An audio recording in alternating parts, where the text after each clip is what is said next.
New video and updates کے لیے bell icon پر press کریں اور آل پر سیٹ کریں۔ شروع کرتے ہیں اللہ کے بابرکت نام سے جو بڑا مہربان اور نہایت رحم والا ہے۔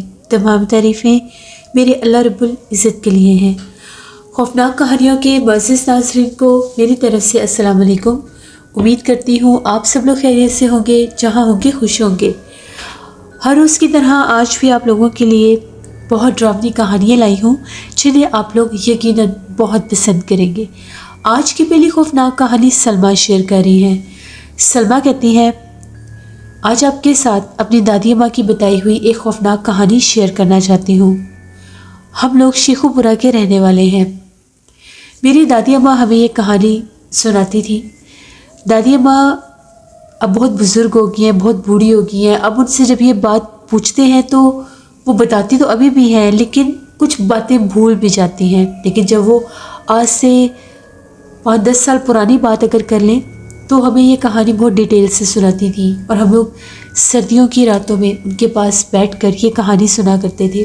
دادی ماں بتاتی ہیں، جب وہ بالکل ایک نوجوان لڑکی ہوا کرتی تھی، ان کی عمر 21-22 برس تھی، تو وہ لوگ ایک گاؤں میں رہتے تھے۔ میرے دادا جی یعنی جو دادی اماں کے والد صاحب تھے، پردادا جی، تو وہ لوگ ایک گاؤں میں رہتے تھے۔ تو دادی اماں کہتی ہیں کہ جیسے گاؤں میں کلچر ہوتا ہے نہروں سے پانی بھرنے کا، کنویں پر جانے کا، ساری لڑکیاں مل کے جایا کرتی تھیں۔ تو دادی اماں کی ایک بہت پیاری سہیلی تھی، اس کا نام بانو تھا۔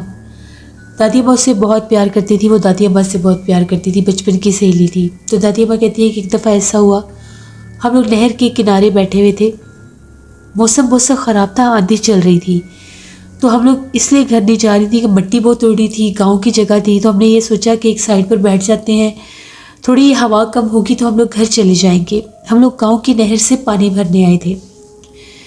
تبھی ایک دم سے دادی اماں کی جو سہیلی بانو تھی وہ بھاگتی ہوئی ایک درخت کے نیچے چلی گئی۔ دادی اماں اس کو آوازیں دیتی رہیں تو وہ درخت کے نیچے گئی، اور ایک دم سے پتہ نہیں اس کو کیا ہوا کیا نہیں، اس نے شور مچانا شروع کر دیا، وہ چیخنے لگ گئی۔ دادی اماں کو لگا کہ شاید درخت کے پاس کوئی چیز تھی، کوئی سانپ وغیرہ ہوگا، اس لیے یہ شور مچا رہی ہے۔ دادی اماں کہتی جب میں بھاگتی ہوئی اس کے پاس گئی تو اس کے ہاتھوں کے اوپر خون کے چھینٹے تھے بہت زیادہ، کوئی چوٹ نہیں لگی تھی، اور وہ چیخ رہی تھی اور بار بار یہ کہہ رہی تھی کہ یہاں پر کوئی چیز ہے، یہاں پر ایک بہت خوفناک چہرے والی کوئی عورت درخت کے اوپر بیٹھی ہوئی ہے، دیکھو اس نے میرے ہاتھوں پر خون پھینکا ہے۔ دادی اماں نے اوپر دیکھا، ان کو کچھ بھی نظر نہیں آیا۔ ان کو یہ لگا کہ شاید یہ ڈر گئی ہے یا مذاق کر رہی ہے، یا اس نے کوئی بندر وغیرہ ایسی کوئی چیز دیکھ لی ہے۔ وہ بہت زیادہ شور مچا رہی تھی۔ دادی اماں ان کو اس آندھی طوفان میں ہی لے کر گھر پہنچی۔ گھر آتے آتے ان کی جو سہیلی تھی اس کی طبیعت اور خراب ہو گئی، وہ عجیب و غریب حرکتیں کرنے لگ گئی، ہنسنے لگ گئی، اس نے اپنے سر کے بال کھول لیے، سر چھٹکنے لگ گئی۔ دادی اماں نے ان کے گھر والوں کو بتایا کہ اس طرح سے ہم لوگ نہر پر تھے اور یہ بھاگتی بھاگتی درخت کے نیچے چلی گئی، اور جاتے ساتھ ہی چیخو پکار کرنے لگ گئی۔ بس پھر یہ تو بات پورے محلے میں کیا پورے گاؤں میں پھیل گئی کہ وہاں پر ایک لڑکی کے ساتھ یہ حادثہ ہو گیا، اس کے ہاتھوں پر خون تھا یا جو بھی تھا۔ شام تک دادی اماں کہتی ہیں کہ اس کو دورے پڑنے لگ گئے۔ گاؤں کے ہی ایک بزرگ نے کہا کہ اس کے اوپر کسی جنی نے یا چڑیل نے اپنا ہاتھ رکھا ہے، اس کے دماغ کو جکڑا ہوا ہے، اس نے یہ ایسی حالت کری ہے، اس پر بسیرا ہو گیا ہے۔ جس درخت پر یہ گئی تھی وہاں پر وہ مخلوق حاضر تھی۔ دادی اماں کہتی 3-4 دن گزرے، وہ عجیب و غریب حرکتیں کرتی، چیخیں مارتی، روتی، رات بھر صحن میں چکر لگاتی، کبھی کوئی بات کرتی، کبھی صحن کے کونے کھودنے لگ جاتی کہ میں یہاں پر قبر بنا رہی ہوں، اپنا نام لے کر قبر بنا رہی ہوں، قبر بنا رہی ہوں، ایسی باتیں کرنا۔ بہت ان لوگوں نے دم وغیرہ کروائے۔ دادی اماں بھی اس کو بہت یاد کرتی تھی، یہاں تک کہ 11ویں دن ان کی وہ جو سہیلی تھی اسی طرح 3-4 اس کو دورے پڑے، اور وہ 5-6 گھنٹے بے ہوش رہی، اور 11ویں دن اس کی ڈیتھ ہو گئی۔ دادی اماں بہت روئی، ان کو اپنی سہیلی بہت زیادہ پیاری تھی۔ دادی اماں کہتی ہیں مجھے اتنا دکھ لگا، میں بہت زیادہ روئی، یہاں تک کہ ایک دن میں نہر پر گئی گاؤں کی دوسری لڑکیوں کے ساتھ، تو میں اس درخت کے نیچے بھی گئی جہاں پر وہ کھڑی تھی، میں اس کو اتنا یاد کر رہی تھی کہ میں اس درخت کو بھی ہاتھ لگا رہی تھی کہ وہ یہاں پر بھی کھڑی تھی، اور وہاں پر کھڑے کھڑے میں رونے لگ گئی۔ تو ایک دم سے مجھے ایسا لگا جیسے مجھے بانو نے آواز دی ہے، میرا نام لیا ہے۔ دادی اماں کا نام زکیہ تھا۔ دادی اماں کہتی ہیں مجھے ایسا لگا کہ اس نے مجھے زکیہ کہہ کر بلایا ہے۔ میں نے چاروں طرف دیکھا، وہ مجھے نظر نہیں آئی۔ مجھے لگا کہ میں اس کو بہت یاد کر رہی ہوں، اس لیے میرے بار بار دماغ میں وہ آ رہی ہے۔ میں روتی روتی گھر آ گئی۔ اس دن بہت زیادہ سردی تھی، سردیوں کی ایک سرد رات تھی۔ تو دادی اماں کہتی ہیں ہم لوگ گاؤں کے کچے مکانوں میں سوتے تھے، اور وہاں پر جو شام کو کھانا بنتا تھا وہی کوئلے کمروں میں رکھا کرتے تھے کہ کمرے گرم ہو جائیں۔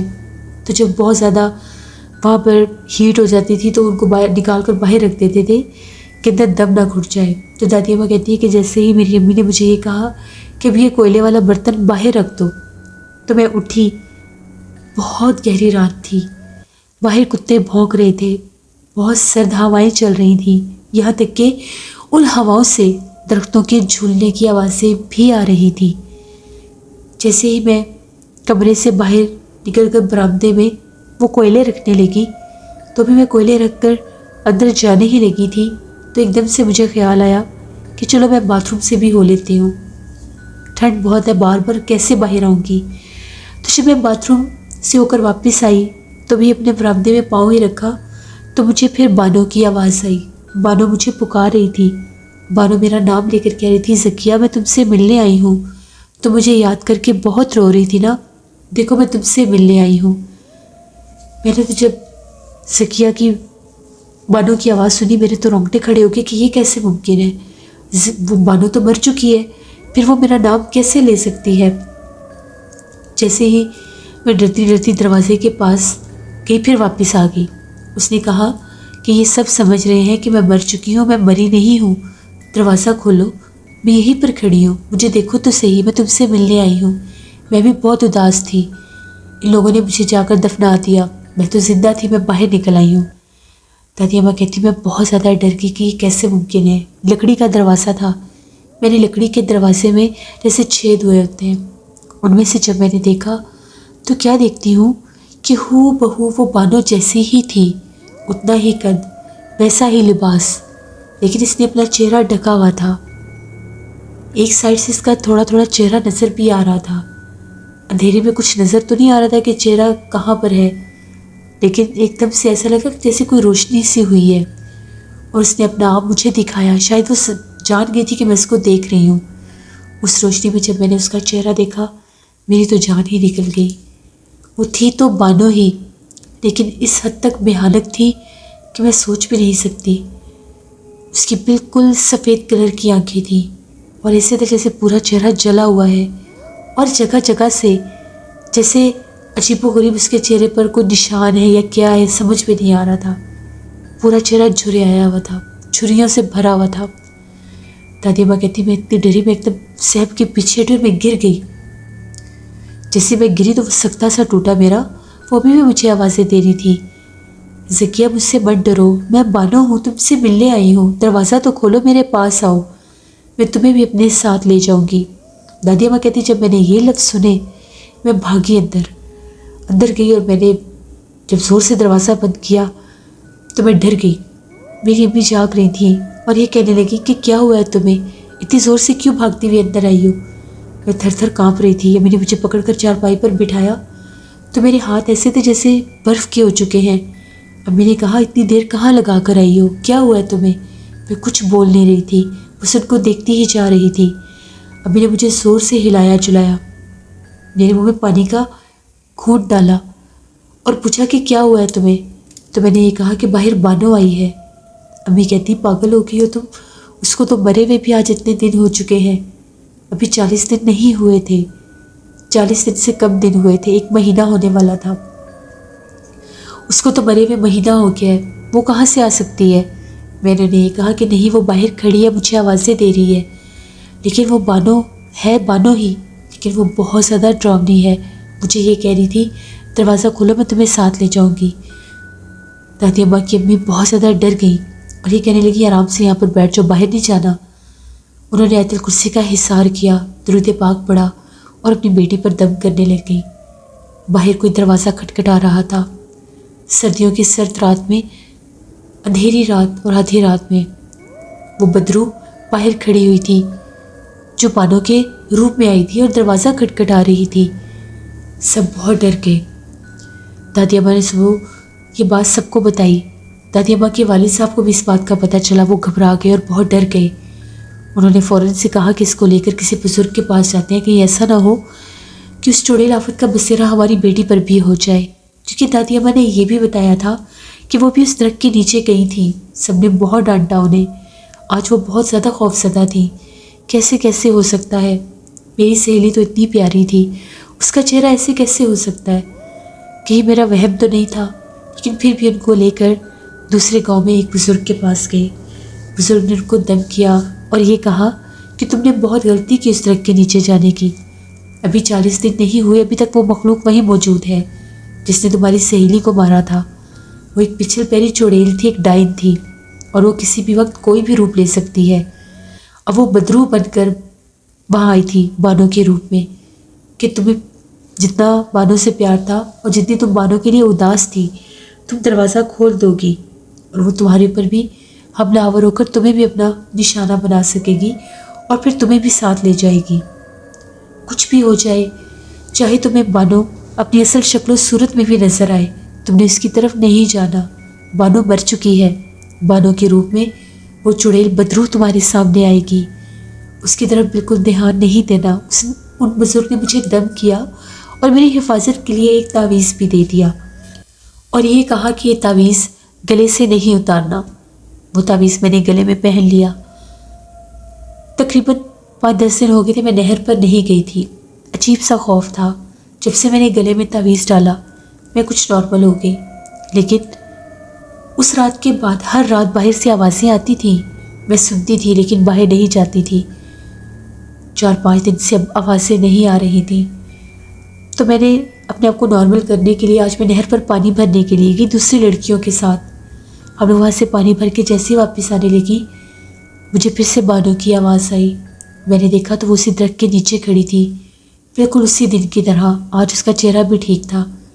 میں فوراً سے ڈر گئی۔ پہلے تو سمجھ میں نہیں آیا کہ کیسے ممکن ہے۔ گاؤں کی لڑکیوں نے جب دیکھا تو کہا کہ اس درخت کو کیوں دیکھ رہی ہو، وہاں پر کچھ بھی نہیں ہے، چلو یہاں سے۔ تو مجھے یقین ہو گیا کہ یہ صرف مجھے ہی دکھائی دے رہی ہے۔ میں واپس آ گئی۔ اس کے بعد میں کبھی بھی نہر کی طرف نہیں گئی۔ میں نے اپنے گھر والوں کو بتایا تو انہوں نے کہا کہ تم اب نہر پر نہیں جاؤ گی، کہیں وہ مخلوق تمہیں نقصان نہ دے دے۔ اس کے بعد میں وہاں نہیں جاتی تھی۔ سلمیٰ کہتی ہیں دادی اماں یہ کہانی ہمیں ہمیشہ سناتی تھیں، ہمیشہ، اور جب بھی وہ بتا رہی ہوتی تھی یہ کہانی، ان کا بتانے کا انداز ایسے ہوتا تھا جیسے ابھی بھی وہ سب کچھ دیکھ رہی ہیں۔ وہ اپنی سہیلی کو اس ایج میں بھی یاد کر کے روتی تھی۔ پھر وہ یہ بھی کہتی تھی کہ مجھے اکثر بانو خواب میں ملتی تھی۔ وہ بہت زیادہ کبھی کسی خوبصورت جگہ پر بیٹھی ہوتی تھی اور کبھی کسی خوفناک جگہ پر بیٹھی ہوتی تھی، جس کے آس پاس بہت زیادہ خوفناک مخلوقات بیٹھی ہوتی تھیں، ان کے درمیان وہ بھی بیٹھی ہوتی تھی، کیونکہ اس کے اوپر بسیرا ہو چکا تھا جنات کا۔ تو یہ میری دادی اماں کی سہیلی کی ایک کہانی تھی، کس طرح سے وہ جنات اور چڑیل آفت بدروح کے روپ میں اس رات ان کو لینے کے لیے یا ان کو بلانے کے لیے آئی تھی، جو ہمیں دادی اماں نے سنائی۔ بہت شکریہ سلمیٰ آپ کا۔ جسے یہ تھی آج کی خوفناک کہانی۔ اپنا فیڈ بیک مجھے ضرور دیں، آپ لوگوں کو کیسی لگی۔ آپ لوگ بھی اپنی خوفناک کہانیاں شیئر کر سکتے ہیں ڈسکرپشن باکس میں دیے گئے ای میل آئی ڈی nushinmir57@gmail.com پر۔ اس کے علاوہ آپ لوگ مجھے کمنٹ باکس میں بھی سٹوری شیئر کر سکتے ہیں۔ ہارر سٹوریز اردو پر بھی میں سٹوری آن ایئر کر رہی ہوں، اس کو بھی وزٹ کریں اور سبسکرائب کریں، آپ لوگوں کو بہت پسند آئے گی۔ ویدر چینج ہو رہا ہے، اپنا بہت سا خیال رکھیں، اپنے بزرگوں کا، اپنے بچوں کا، اور اپنا بھی بہت خیال رکھیں۔ اپنی ڈھیروں دعاؤں میں مجھے، میری فیملی، میرے پورے پاکستان کو یاد رکھیے گا۔ Thank you for listening my stories. Stay blessed. اللہ نگہبان۔